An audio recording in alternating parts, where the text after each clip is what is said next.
sheets, and I'm going to be going over the MLB slate for this evening. We're going to take an early look and do some early builds and mess around with SaberSim a little bit, mess around with the projections a little bit. And because I'm by myself, I can pretty much do whatever I want. So maybe I'll fire up the LEC slate. Maybe sweat that a little bit. Already off to a good start with Fnatic. I don't know how much of this match that I have. But for the most part, we're going to go over the MLB slate. 6 o'clock is, well, it's 7:40 lock, so I might decide to go later at 6:40. I'm just not sure yet. So stay tuned for that. I mean, it's either going to be 6 or 6:40. It depends on when I can weave my dinner around that. Anyway, so we do have 1, 2, 3, 4, 5, 6 games on the slate. And again, the first thing I do is I want to look at the how they spread out here. 3 games before 8, and then around 8, and 3 games at 9:40 or later, around 9:40. So there's going to be one nice little slot here to be able to do some late swapping. So I would obviously encourage you guys to do that. Maybe like 9:15 or so. Check and see how you're doing. And if you use SaberSim or anything that allows you to late swap efficiently, you should make sure to do it. Okay. Let's take a look, first of all, at just the overall projections. And then we will just get right into the builds. So when you look at the pitching on today's slate, you'll see that there's one pitcher that really stands out. This is on DraftKings, among everybody else, and that is going to be Dylan Cease.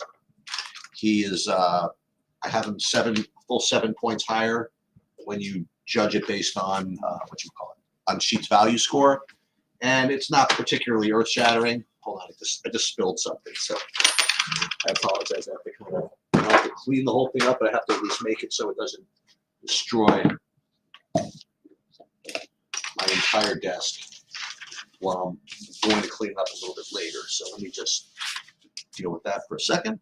Okay. So you do see Cease is a full 7 points higher than everybody else, which is not insignificant. And again, his ownership is kind of following along with that rather efficiently. Then you have Chris Paddock and Logan Gilbert. I have the two of them rated a little bit below him.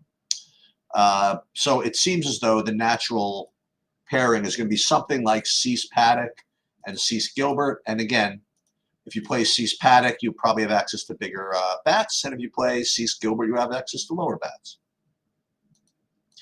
If you wanted to get to the second tier, you're talking about 2 cheaper guys. So you have Eric Fetty and Spencer Arrighetti. And they're both rating a little lower, but they're both about half the ownership, if not more, of these other guys. So if you are going to build lineups that get you some bigger bats, I think these are the guys that you kind of want to play. And Carlos Rodon, not projecting really well. Ownership's low, but I don't know if I would get down to him. Barrios, lower still. Again, lower owned still, but I mean, I don't know. One thing that's interesting is the ownership is pretty well reflective of the projections, which, yes, that's usually what's supposed to happen. But it's pretty dramatic today, actually. Interesting. Okay. Let's take a look at the stacks. Then we'll go back to the game by game for a second. But I just want to show you how the whole thing kind of looks before we get back to the game by game. So again, these are the 2 ways that I want to rank these stacks on DraftKings. You can either rate them by raw, just projected fantasy points, or by value, which is essentially point per dollar, with this modified stack ranking, which is kind of Sheets value score applied to stacking. So when you look at it, this is interesting. When you look at it rated based on modified stacks, you see a real even distribution of results here. you have to kind of be familiar with my work just to appreciate this. But usually you'll get one team that's much higher. Maybe you get somebody over 100, and you don't see such even distribution. So as far as the straight value goes, there are 6 teams that I think are pretty well close to equal. And that's Toronto, Houston, Minnesota, Kansas City, San Diego, and the Yankees. And we'll get back to the game by game to see what that looks like. So what I like to look at before we even get into the slate is do you get any kind of ownership break in any of these? And yeah, I mean, you look at Kansas City, they, of all of these, have the lowest ownership. As opposed to Minnesota, of all of these, they tend to have the higher ownership. So if I had to identify which teams with our hand building I'd probably want to play, I think Kansas City would be a good spot because they don't rate any lower and they have lower ownership pretty much. Now, when it comes to actual just raw fantasy points, it looks a little different, but I mean not too much. I mean the Yankees are obviously rated a little higher. Then there's still Minnesota, San Diego, Houston, Toronto. It's basically the same teams. And even when you replace the value guys with just the raw upside guys, the ownership is very similar. So I think that Kansas City is probably, if you're just eyeballing this and not putting, not using the Sims or anything like that, something like Kansas City would probably be a good GPP stack to start with. Now let's see what all that means in the context of who everybody's playing here, right? So Colorado's playing Minnesota, and we've already mentioned that Paddock is going to be one of those, probably, if not the top SP2, maybe the second one, depending on how little people want to spend. And you'd see why. I mean, he's a righty against Colorado. People have streamed pitchers against Colorado, even at Colorado this year. So he's going to show up as a really, really good play. Just take a quick look at the game log, and I will see that he's definitely on the downswing. Now, with that said, I mean, he hasn't had the greatest matchups of all time at New York and against the Rangers, but I mean, I think we could possibly be on fraud alert with Chris Paddock. And when I say that, I mean, yeah, I mean he's been better this year than has been, but I mean, yeah, he had a 136 points, great game. He had a couple here, but these were good matchups. Seattle at that time was considered a good matchup. So he's okay, but I wouldn't go too carried away just kind of playing him as huge chalk. So in any case, this is why he's showing up. Certainly makes a lot of sense. And on the other side, you have Minnesota against Dakota Hudson, who's known to give up a lot of fantasy points. So that's why Minnesota is looking like a really, really good play. Now, again, just because they look like a good play doesn't mean you have to play them. They're probably going to be pretty highly owned. And I think that the Minnesota bats, along with, say, that higher spend, like if you played, and then you get also the correlation. So if you played, let's say you played Paddock with Cease. Where's Cease? Where'd he go? And we'll get to him in a second. I mean, this is like the two best matchups. It's saves money, and the more I look at it, I mean, this pairing is going to be really, really chalky, I think. So if you play anything except for this, I think you're going to be okay. And then, again, hitting-wise, let's remind ourselves of who we probably want to play if we played Minnesota.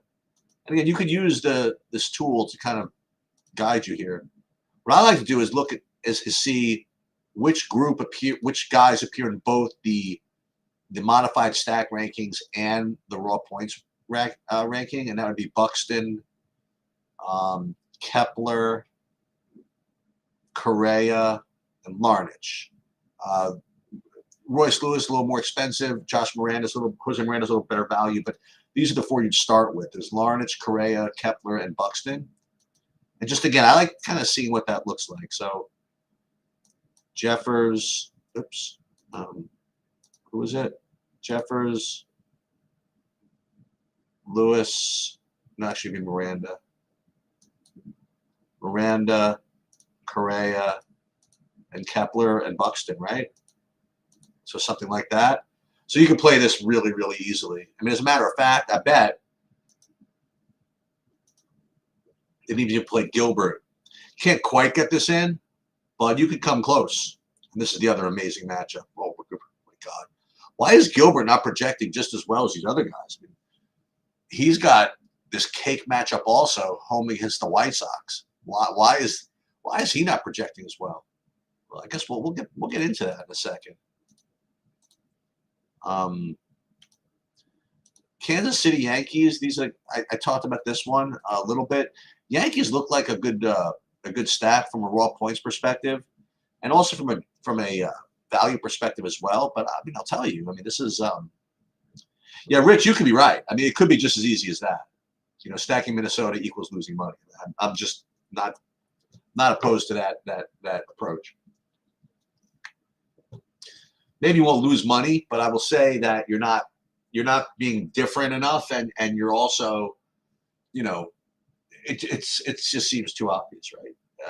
And this is what happens. You get these value pieces from Minnesota that really don't do all too much. So we'll see. But Rich, when we go through the slate, you'll also see that it's not a lot. There's not a lot as far as hitting goes.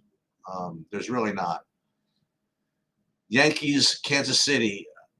I think by definition, both these guys have to be pivots, right?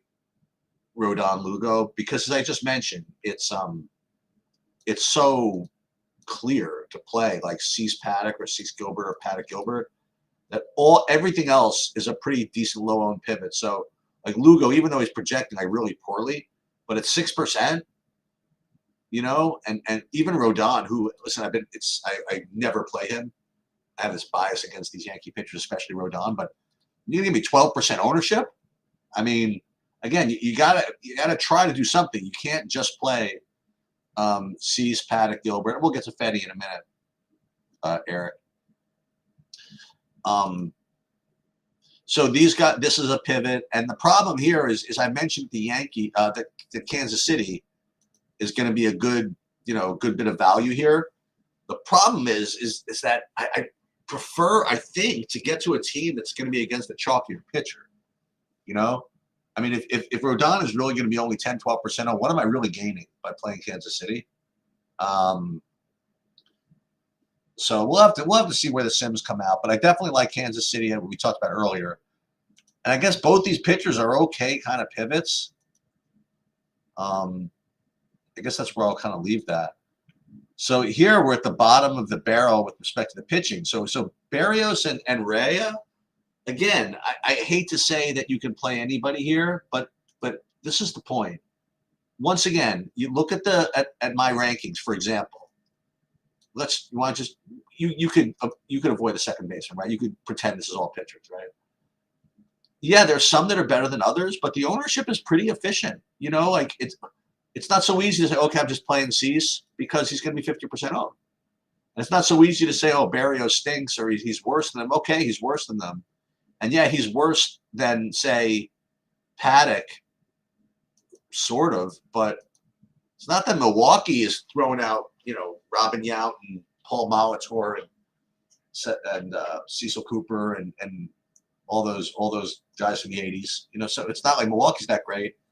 And if you get Berrios at 7% ownership, it's not that bad. So, boy, I'll tell you, this could turn into kind of a real funky-looking SaberSim slate where I just kind of run this and let SaberSim tell me what to do, because everything looks to be, at least now, pricing pretty efficiently. Like usually I'll get like one pitcher that kind of like, whoa, he's projects just as well as these other guys. He's like not that highly owned. Here it looks like they're doing a good job with this. But again, it's early, but we're talking about how I analyze. So anyway. Toronto I did have as one of the top stacks though. And we talked about that earlier. One guy here that's going to show up in a lot of lineups, as you can see, is this Spencer Horwitz. He's 2,600 at second base, so he'll probably show up as a pretty good value, to say the least, and he'll make the Toronto stack. He'll make the Toronto stack roll a little bit. Right. So we mentioned the White Sox in Seattle. And Eric Fetty is an interesting case. You know, Eric Fetty and Chris Paddock, I feel are very similar because they both had struggled for what seems to be forever, and yet this year they both have seemed to have found the fountain of something.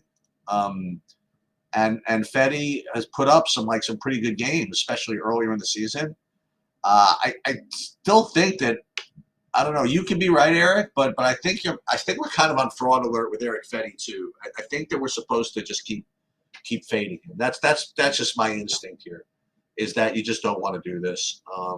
What you have going for you is you're a righty against Seattle, and Seattle is obviously much worse against righties, and you're also getting him at kind of low ownership, but I don't know. It feels fishy to just play Eric Fetty, you know.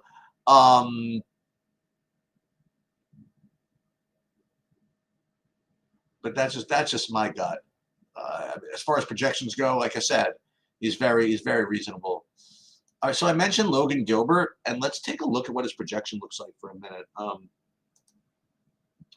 Yeah, I mean, they project him 4 points lower than Cease. I guess that sort of makes sense.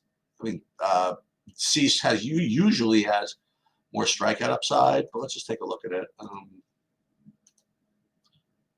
Yeah, I mean, like Gilbert doesn't really have too much of a ceiling, at least recently. I mean, again, he's got a couple of 25ers, which is fine. So he's just kind of okay. You know, I actually am a little bit disappointed with him this year. Even at Oakland, okay, 20 fantasy points at Oakland. Are we really going to expect any better in this spot?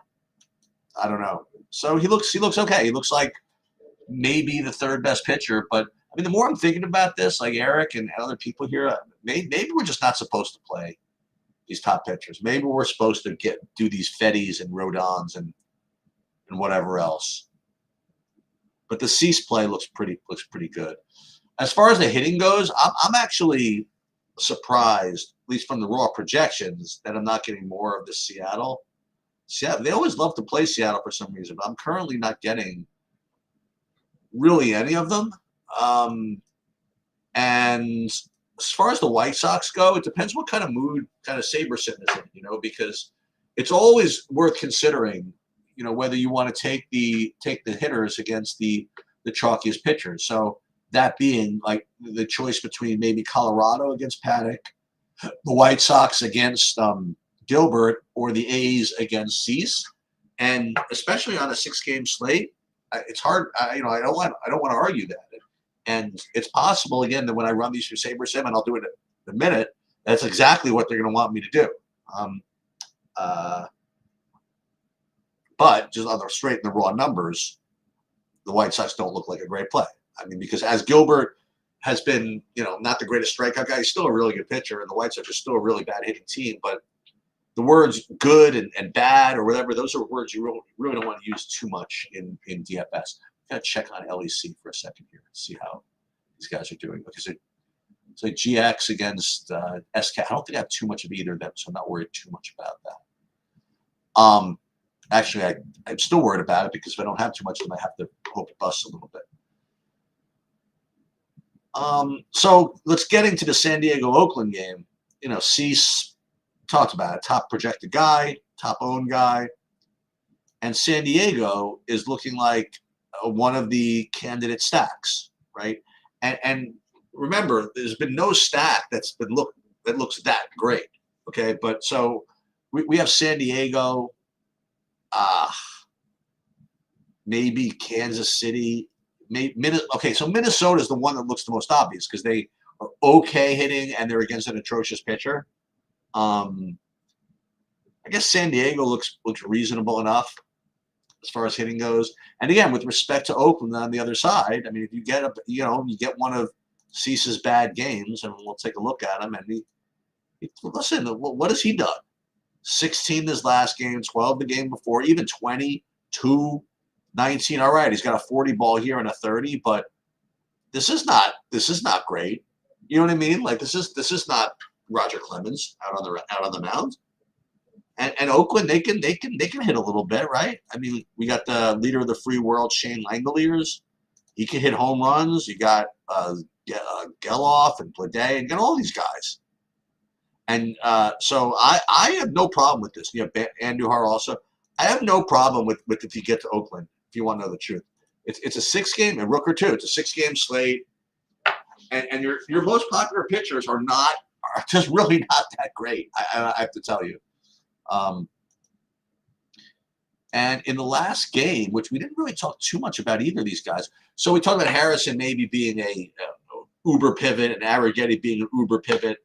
I mean, I think Arrighetti's probably I shouldn't say the better, because listen, Harrison's got some takedown upside. Listen to me. He's got some strikeout upside, and he actually projects okay. So I think Arrighetti is probably decent. Harrison, and I would say Harrison, 5% ownership. Now again, this is not usually my thing, to say, oh, I like everybody. But on this particular slate, I mean, what are you going to do? I mean, you're really going to play Cease, Paddock, and then Minnesota? You're going to play the chalkiest combinations, and it's not even that great, So I'm probably going to just spin it, let's see what Saberson kind of gives me. So let's. I'm kind of curious, and we want to guess what happens here, and then we'll look at, because Eric said we'll look at the. Oh, not Eric. Eric doesn't play FanDuel. We'll look at FanDuel in a minute. So let's pull these projections up, and we'll run, say, 50 lineups. Well, actually, we build 5,000 lineups. Well, this is going on. We have to do something very important, and we have to see what as this is going, I want to see what my exposure is to this game.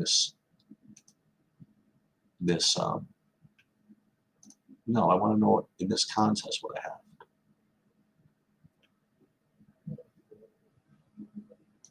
I want to see how much it's running in the background. G2 and F. Oh, so I did have, not much at all. So I really don't have any of the GX or SK. So I really need this fight. This fight. Listen to me again. This game to bust. Let's see. Yeah, this is kind of fishy. This could go either way. 14 kills through 23 minutes is right about average. So I just have to hope this kind of stays kind of tame. All right, so this is what we got. So the two things we want to look at is, one is what we get before we apply the sims and what we get after. And again, just to know what we're looking at here, we built 5,000 lineups, and they're all in here somewhere, but we're rating the top 50. And the only question is how we're rating them. So the first way we're rating them is by this large slate metric. And again, just you click the eyeball to see how it's actually ranking them. And this is kind of the formula here. So the formula is 0.3 times the sum of my projections. So just to cut through it, it does factor in the 99th percentile outcome, which is a good upside metric. And then they do subtract a certain amount from the average adjusted ownership, which helps. So this is some degree of upside, and it's some degree of ownership fade. We're doing min uniques 1. We're doing stack exposure, mostly 5-man stacks. So let's just see what we would get here. So without making adjustments for contest sims, we'd actually be getting 88% Yankees and 30% Colorado, which does make some sense with respect to the fact that we thought that we want to fade Paddock a little bit. In this particular set of rankings, we didn't get any Oakland, we didn't get any except 4% White Sox, but we haven't applied the contest sims yet, where we really kind of try to get leverage. So let's do that. First thing I want to do is let's save these my contests. Download these to DraftKings. I mean, download my entry file, and I saved some dummy lineups already. This way, it's just easier for me to do this. So I'll save, right-click, add this contest sim. We're going to use their field of lineups to compare ourselves to. Relay throw. We'll use the flagship MME, whatever. And I could get into the weeds and say look at what that field is, but not for now. But we're going to run the contest sims, and then and what I like to see is the difference between what we get without running the sims and what we get when we do run the sims. You have to go back to LEC and see. Oh, 9-6. This can't be good. We can let them finish with like 15 kills, but we can't let them get like one set of kills out here and then finish them in here, because I don't think I can live with SK getting 20. So we shall see what happens here. Okay, so let's see what we got. So remember, we had Yankees, Colorado. Oh, before we even look at it, let's see what the pitching distribution would have been. It would have been 95% Cease, then Gilbert and Paddock, as I mentioned, and then Arrighetti. So let's see what we get in the lottery when we run the Sims here, just for funsies. We'll sort by risk-adjusted ROI, and look at that. As suggested, look at the first lineup right out there. All of the A's. That's right, Eric. Right. Now let's see what that is across all of the different stacks. So first of all, there's a bunch of 4-3s in here. Before we reveal the teams again, let's get rid of the 3-2s, 4-2s, 4-3s. We'll keep the 4-4s in. Apply this. Get all these guys out of here. And then get rid of the 3-3. And let's see how much Oakland we get after all this. Ready? Team stacks. Okay, so it's not that bad. It's 36% Kansas City, as I mentioned, 30% Oakland, 30% Colorado, 26% White Sox. Let's go. This is what GPP life is in the lottery. You know. So, and here is the problem, by the way. You know what you're saying, Eric, right? Is that we're projecting these guys at like 1% ownership, but it's not that easy because they are, when we're doing the Sims, it's not just doing the Saber Sim ownership game. It's actually kind of building lineups. But let's see. You want to see something fun? All right, we're gonna do something else. So we did the contest Sims here. This is what we're getting. So let's save these for now. And again, I do this just because to keep showing you process. Save this one. And again, I think it's healthy to save your lineups each time you run them. God forbid, you know, something happens to you or something happens to your internet or something. At least you've got the most up-to-date lineups running. And more important, it gives you some practice just actually clicking and doing this. So ball 4, all the White Sox. There you go. Let's go. And then let's see. So let me just finish this, and then we're going to do a totally different set of contest Sims with a different setting. So let's first do this. Save these. Upload these.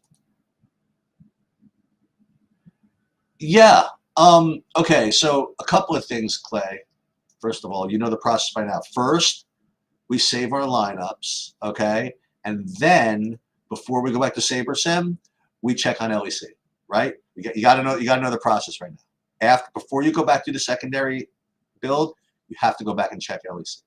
All right. So the first thing I would say, Clay, if you want me to really cheat, the process for the single entry is the same, except you run a contest Sim for a single entry. Right?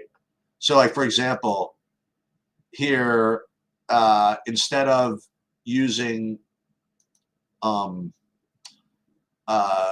stakes 20 max for the field, you could pick one of these, like low stakes single entry, for example, and then save the settings. And then when you rerun these, it'll show that as the drop down, right? Low stakes entry. So we'll save that one. We'll run it again just to show you. We'll just run that one. Run contest Sims. And this is the process using Saber Sim. If you want to just use, hand build, you do exactly what I said. You go back to my sheet and you say, okay, I want to play Paddock or Paddock Cease or Paddock Gilbert or Cease Paddock. Probably play Kansas City. That would be my main stack, I suppose, for single entry. Because they have a good combination of being decently projected and also not that highly owned. Okay, so we just reran the Sims, and now we're going to go back to this ball 4 thing. And even though it says ball 4, we're now analyzing it as if we're a single entry. And this is what the lineup would look like. Okay. Yeah. The other thing I wanted to do is change the lineup fields. Okay, because you mentioned, okay, so it's 1%. Boy, is Oakland really going to be 1% owned? And if you don't want to, worry about getting too much Oakland because you think it's going to be 1% owned, but he really isn't, what you could do is see what this field really could look like if you did it another way. Like, for example, instead of using the regular flagship MME, which very well might give 101% ownership or whatever to Oakland, what if we did, instead of flagship MME, we'll do build one. Now, again, what is build one? Build one is the 5,000 lineups that I created, okay? And what you do to figure out what type of lineups those are is you look at this pool column, and this will show you, how the ownership of that 5,000 kind of disperses. So 40% Cease, 30% Paddock, 20. And this actually looks pretty good. It looks a lot better than maybe a 1% owned Oakland. But let's just see, like, what would the team stacks look like for this? Yeah, this would give you Houston, Yankees, but still, it would give you about 6% ownership for Oakland. And I think that's a little more reasonable. So what you could do is you can rerun this using build one as your setting. And we'll just do it for the relay throw. Let's just see if that does anything different. So again, what are we doing here? Again, we're picking what bunch of lineups to presume the field is playing to compare our 5,000 lineups to. And what we used to do, what we did before, is compare them to SaberSim's predefined, flagship MME builds. But now what we're doing is saying that, we didn't like that because you're probably only assigning 1% ownership to Oakland. And if that's the case, maybe you'll end up getting too much Oakland. Where in reality, Oakland is probably going to be maybe 5 or 6% owned. So we're going to use our 5,000 lineup build as that comparison tool. So let's just see what that looks like. When we compare the 5,000 based on that, let's see if you get anything a little different. Okay, so here you'd be getting, instead of,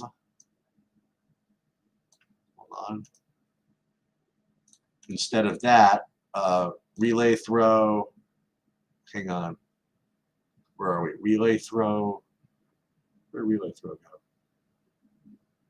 Did we not build that one? Thought we did. Yeah, relay through risk adjusted ROI.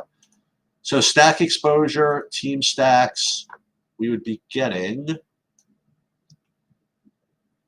lineup exposure. Actually, it's like much less. Okay. You'd actually be getting very little Oakland doing it this way.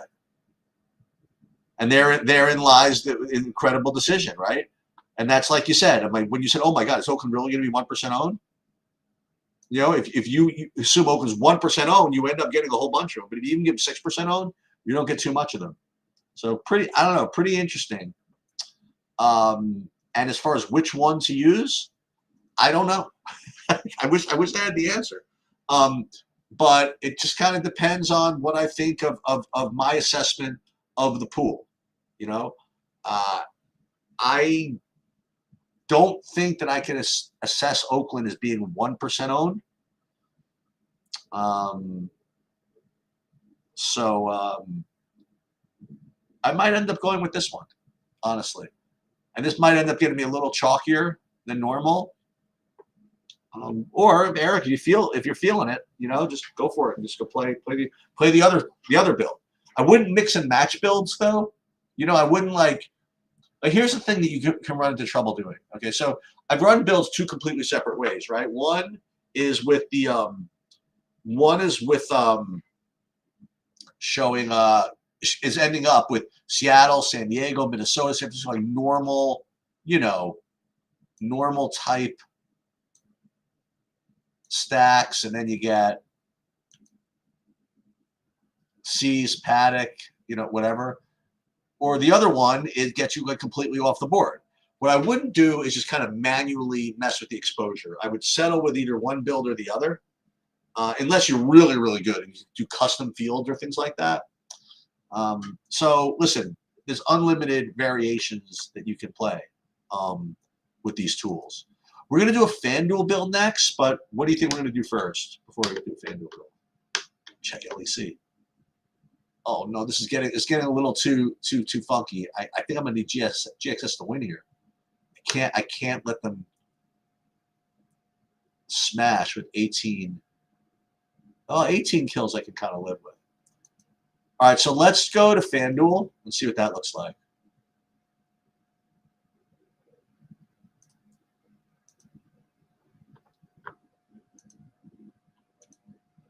What have you been up to, Eric? I haven't seen you around too much. You playing a lot of baseball? Is that the sport you play the most, or you're like me? You play like every goddamn thing. I mean, what do you like to do usually? Let's see. While he's answering that, I'll build 5,000 lines on FanDuel. Same process. Oh, really? You're into the prop stuff? Okay. Do you do it like do you do it? I mean, I don't know. Do you do it by field? You say, "Oh, I like this, I like that," or do you run spreadsheets and like odds jam and follow different tools and things like that, or are you just like, I'm just kind of feeling this one? I just don't know how people play. I kind of like to play things that I want to root for. If I was going to do it, I'm not the type that'll. Listen, everybody's different. There's one guy here that makes like good money, a couple $1,000 a month, just literally following the odds jam stuff and following the stochastic stuff or whatever whatever people whatever the best prop places recommend, and just blind. I don't want to belittle it, but just blindly just keep grinding those. I've heard people do that, and you line shop and you do that whole thing. Let's see what FanDuel looks like. Baseball props, huh? That's interesting. Or other sports.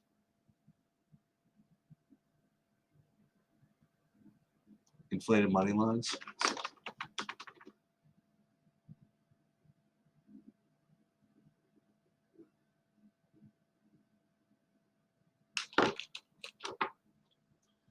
So here we'd be getting FanDuel 4 4s and 4 3s, but what would, again, before applying the sims, well, 100% Yankees, for example.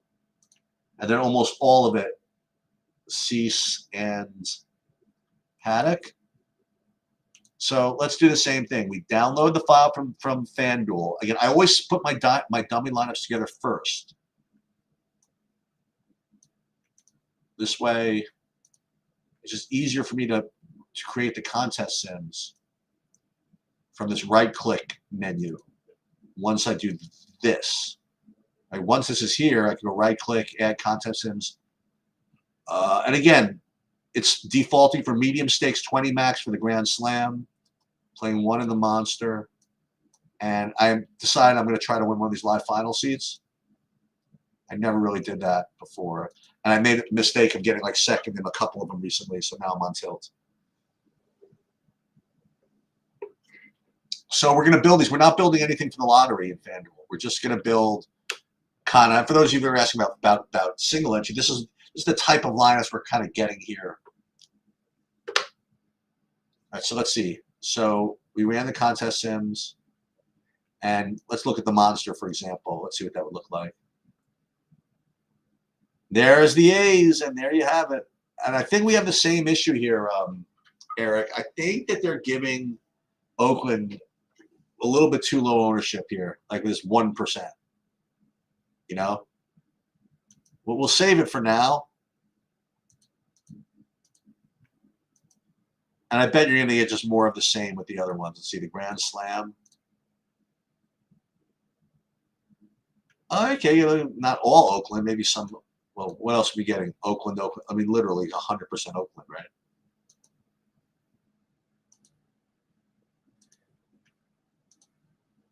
It should. I mean, and we'll save these. But just again to show you the difference.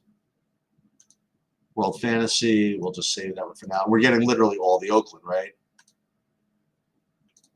We'll save this first.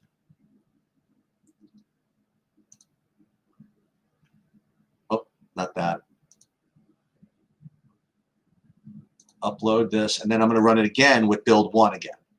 Again, just to not presume they're going to be literally 1% owned. Okay. But of course, before we do that, we got to check LEC. Okay, that's over, right? So how do we know what happened in the LEC? Well, you could just check my DraftKings lineups, or you could go to the other sweat and you can go to SofaScore, and then we can check here and see who did what. LEC, SK did win. Oh, they got 19 kills. All right, that's a little annoying. Okay. And who smashed? Niski? All right, so it's not going to be easy. It's just definitely not going to be easy. But we'll see.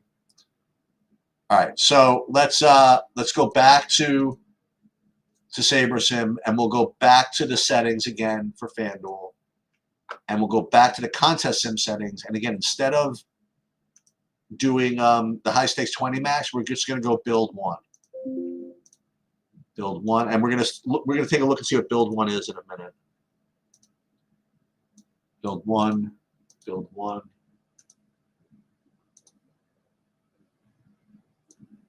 Build one, save. And again, so as far as what build one would look like, we would go to team stacks, and then we would see within pool exposure. So 33% Yankees, 25%. So this looks a little more normal. Oakland 7% instead of 1%. So I imagine you're not gonna get all of the Oakland if you do this. So let's just see.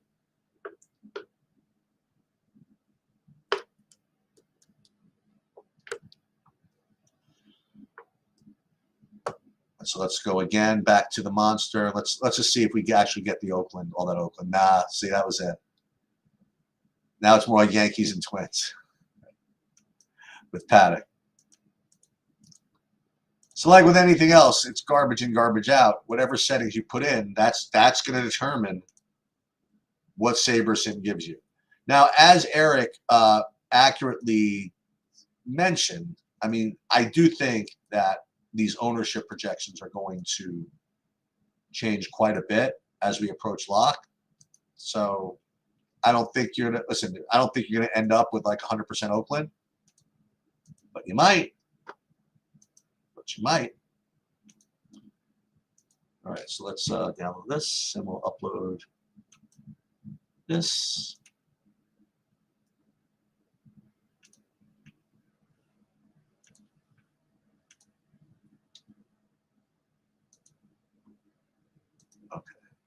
So let's see what's going on with the LEC, and then we're going to get out of here. We'll see what's going on with the tennis. The LEC slate, it's going to start down here, right? Okay, so that was the LPL. I had hold on, who was these, right? Okay. So these were the FNC ones that happened. Let's see who's in first, because I guess those are the ones that had both SK and FNC. Let's see what these guys have. 231. That's not the end of the world. Yeah, Niski is tough. 45 points out of both these guys. Yikes. Yeah, so we're gonna have to do some damage, or SK is gonna crush us. But we'll see. We'll see what ends up happening.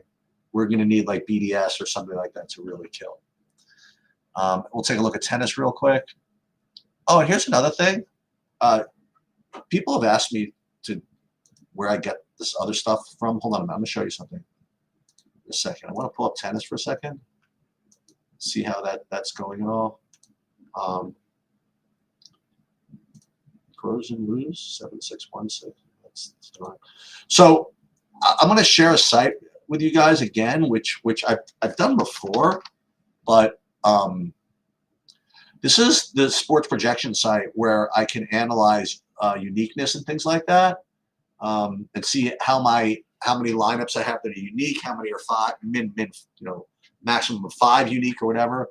And they charge like it's nothing, like $5 a month or something like that for this guy's stuff. And just to kind of show you how this works, first thing you'd have to do, yeah, you know what? We'll do it now. We'll do it again. So First, you have to download the contest file. So I'll show you how to do that. Export to CSV. And then we're going to save it as, I mean, you can literally save it as anything, but for my own reasons, I save it as, I save it in one of my folders because I use this file also to do my ownership projection comparisons. So I'm calling it ownership tracking, but you can call it literally whatever you want. And then what you do is you go in here, and then you click the slate you want to look at, tennis main, and then you want to upload the file, that contest file that you just kind of created. Ownership tracking, that's what I'm calling it. And then what you could do from here is all kinds of fun stuff. So first of all, let's take a look at the user unique percentage. And this lists like all the users and how many of them had under 5 dupes, how many lineups, how many fully unique ones, you know, and it ranks them by, you know, to certain metrics. So what I could do is I could put in my username here and then see what I have. So I played 40 entries. 39 of them were under 5 dupes, and 28 of the 40 were unique. And I always do this to double check to make sure I am getting enough uniques.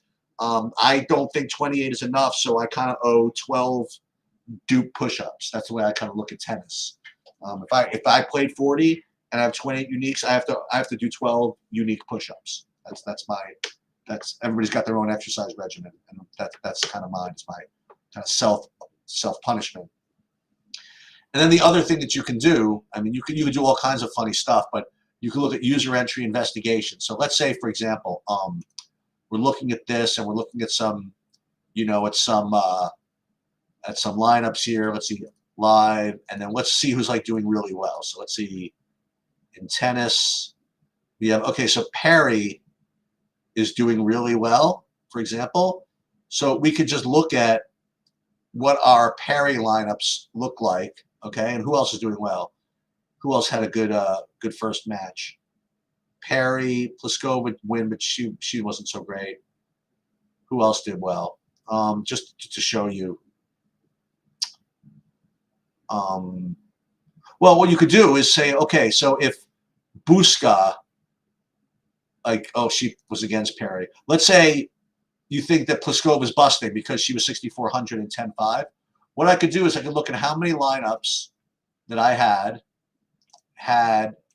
It has Perry, but no Pliskova, for example, because that's got to be the optimal. Like, how can you win without Perry and without Pliskova and with Pliskova? So I'm looking at mine, and I only have 2. So I have 2 of my 40 lineups that are actually live, and this could be somewhat depressing or whatever it is. But that's one thing you can look at. So then I can look at, see what else. You know, the good thing is that both these lineups are unique. Now, I just did notice that one of them has Watson. I think Watson won. So we could find that one, you know, and we could find which one. So it's the Watson. Oh, so this is what we need. So we know which exact lineups to root for. So Watson, well, they both had Watson. Did any of them? So Zhang lost. I know that. So we have to see if Zhu or Zhang won. So then we can go in and see if anything is really actually alive. So Zhu, did she win, or is this still going? Zhu is going right now. So if she gets this win, this could be the lineup that's live, for example. And that's the one thing that you can use. That's pretty much all I have for you guys today. I'll be there either at 6 or 6:40. I'll let you guys know.